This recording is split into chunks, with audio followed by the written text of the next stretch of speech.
KineMaster open ചെയ്യാം. ഒരു പുതിയ പ്രോജക്റ്റിനായി ക്രിയേറ്റ് ന്യൂ കൊടുക്കുക. ഇവയിൽ നിന്നും 9:16 എന്ന ഈ ആസ്പെക്ട് റേഷ്യോ സെലക്ട് ചെയ്യുക. ക്രിയേറ്റ് കൊടുക്കുക. Birthday wishes background image open ചെയ്യുക. ഇതിനായി ഡിസ്ക്രിപ്ഷൻ ബോക്സ് കാണുക. നിങ്ങളുടെ ഇമേജ് ഫോൾഡറിൽ നിന്നും വീഡിയോയ്ക്ക് വേണ്ട ഇമേജ് ഓപ്പൺ ചെയ്യുക. ഓപ്ഷൻ ബാറിൽ നിന്നും മാജിക് റിമൂവർ സെലക്ട് ചെയ്യുക. ബാക്ക്ഗ്രൗണ്ട് റിമൂവ് ചെയ്ത ഇമേജ് ആണ് ലഭിച്ചിരിക്കുന്നത്. ഓപ്ഷൻ ബാറിൽ നിന്നും ക്രോപ്പിംഗ് സെലക്ട് ചെയ്യുക. ഇവിടെ ക്ലിക്ക് ചെയ്ത് ക്രോപ്പിംഗ് ഫംഗ്ഷൻസ് എനേബിൾ ചെയ്യുക. ഷേപ്പ് ഈ സ്ക്വയർ ഷേപ്പ് തന്നെയാണ് നമുക്ക് വേണ്ടത്. ഫെദർ ഇവിടെ ക്ലിക്ക് ചെയ്ത് ഫെദർ ലെവൽ നിങ്ങൾക്ക് വേണ്ട രീതിയിൽ അഡ്ജസ്റ്റ് ചെയ്ത് വെക്കുക. സ്ക്രീനിൽ നിന്നും ഈ ഇമേജ് നിങ്ങൾക്ക് വേണ്ട രീതിയിൽ സൈസ് അഡ്ജസ്റ്റ് ചെയ്ത് വെക്കുക.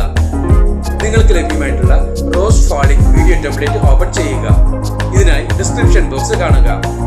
ഓപ്ഷൻ ബാറിൽ നിന്നും സ്പ്ലിറ്റ് സ്ക്രീൻ സെലക്ട് ചെയ്യുക. റെക്ടാംഗിൾ കൊടുക്കുക. ഓപ്ഷൻ ബാറിൽ നിന്നും ക്രോമ കീ സെലക്ട് ചെയ്യുക.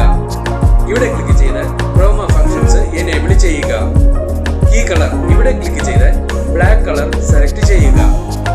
ആവശ്യമെങ്കിൽ ഈ രണ്ട് കീകളിലെയും പെർസെന്റേജസിൽ വേണ്ട മാറ്റങ്ങൾ വരുത്തി റോസ് കളർ കൂടുതൽ ബ്രൈറ്റ് ആക്കി എടുക്കേണ്ടതാണ്. ഈ എഡിറ്റിംഗിനായി ഉപയോഗിച്ചിട്ടുള്ള ഫോണ്ടിനായി ഈ അസറ്റ് സ്റ്റോർ ബട്ടണിൽ ക്ലിക്ക് ചെയ്യുക. ഇവയിൽ നിന്നും ടെക്സ്റ്റ് ഓപ്ഷൻ സെലക്ട് ചെയ്യുക.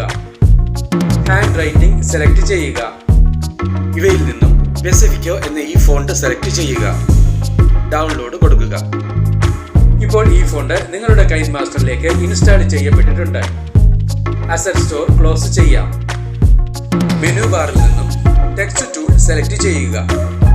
ഇവിടെ ക്ലിക്ക് ചെയ്ത് നിങ്ങൾക്ക് വേണ്ട ടെക്സ്റ്റ് എൻ്റർ ചെയ്യുക. ഫോണ്ട് ഇവിടെ ക്ലിക്ക് ചെയ്യുക. ഹാൻഡ് റൈറ്റിംഗ് സെലക്ട് ചെയ്യുക. പെസിഫിക്കോ റെഗുലർ എന്ന ഈ ഫോണ്ട് സെലക്ട് ചെയ്യുക. ഇവിടെ നിന്നും ഈ ടെക്സ്റ്റ് ഒരല്പം എൻലാർജ് ചെയ്ത് താഴെയായി കൊണ്ടുവന്ന് വെക്കുക. കളർ ഇവിടെ ക്ലിക്ക് ചെയ്ത് റെഡ് കളർ സെലക്ട് ചെയ്യുക. ഔട്ട്ലൈൻ സെലക്ട് ചെയ്യുക. ഇവിടെ ക്ലിക്ക് ചെയ്ത് ഔട്ട്ലൈൻ ഫംഗ്ഷൻസ് എനേബിൾ ചെയ്യുക.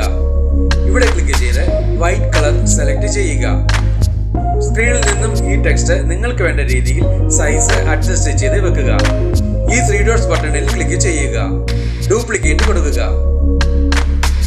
കീബോർഡ് ടൂളിൽ ക്ലിക്ക് ചെയ്ത് നിലവിലെ ടെക്സ്റ്റ് ഡിലീറ്റ് ചെയ്തുകൊണ്ട് രണ്ടാമത്തെ ടെക്സ്റ്റ് എൻ്റർ ചെയ്യുക. കളർ ഇവിടെ ക്ലിക്ക് ചെയ്ത് ബ്ലൂ കളർ സെലക്ട് ചെയ്യുക. ഈ ടെക്സ്റ്റ് ആദ്യത്തെ ടെക്സ്റ്റിന് താഴെയായി കൊണ്ടുവന്ന് സൈസ് അഡ്ജസ്റ്റ് ചെയ്ത് വെക്കുക. ടെക്സ്റ്റ് ഓപ്ഷൻസിൽ ക്ലിക്ക് ചെയ്ത് മൂന്നാമത്തെ ടെക്സ്റ്റ് എൻ്റർ ചെയ്യുക. ഫോണ്ട് ഇവിടെ ക്ലിക്ക് ചെയ്ത് നിങ്ങൾക്ക് വേണ്ട ഫോണ്ട് സെലക്ട് ചെയ്ത് കൊടുക്കുക. ഈ ടെക്സ്റ്റ് ഇവിടെ നിന്നും സ്ക്രീനിന് ഏറ്റവും താഴെയായി കൊണ്ടുവന്ന് സൈസ് അഡ്ജസ്റ്റ് ചെയ്ത് വെക്കുക. ഈ ഓഡിയോ ഓപ്ഷനിൽ ക്ലിക്ക് ചെയ്ത് വീഡിയോയ്ക്ക് വേണ്ട ഒരു ബാക്ക്ഗ്രൗണ്ട് മ്യൂസിക് സെലക്ട് ചെയ്യുക. ഇവിടെ നമുക്ക് ഈ മ്യൂസിക് സെലക്ട് ചെയ്യാം. ഈ പ്ലസ് സിംബലിൽ ക്ലിക്ക് ചെയ്ത് സെലക്ട് ചെയ്ത മ്യൂസിക് ടൈം ലൈനിലേക്ക് ആഡ് ചെയ്യുക. ടൈം ലൈനിലുള്ള എല്ലാ ലെയറുകളുടെയും ഡ്യൂറേഷൻ കുറച്ചു ദൂരം എക്സ്റ്റെൻഡ് ചെയ്ത് വെക്കുക.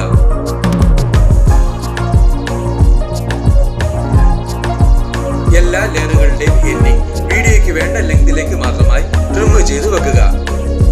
ടൈം ലൈനിന് മുന്നിലെത്തി വീഡിയോ പ്ലേ ചെയ്ത് നോക്കി ആവശ്യമെങ്കിൽ വേണ്ട മാറ്റങ്ങൾ വരുത്തുക. ഈ വീഡിയോ നിങ്ങൾക്ക് ഇഷ്ടപ്പെട്ടുവെങ്കിൽ ലൈക്ക് ചെയ്യുക, ഷെയർ ചെയ്യുക, കമന്റ് ചെയ്യുക. ഒപ്പം കൂടുതൽ വീഡിയോകൾക്കായി സബ്സ്ക്രൈബ് ചെയ്യുവാനും മറക്കരുതേ എന്ന് പ്രത്യേകം ഓർമ്മിപ്പിക്കുന്നു.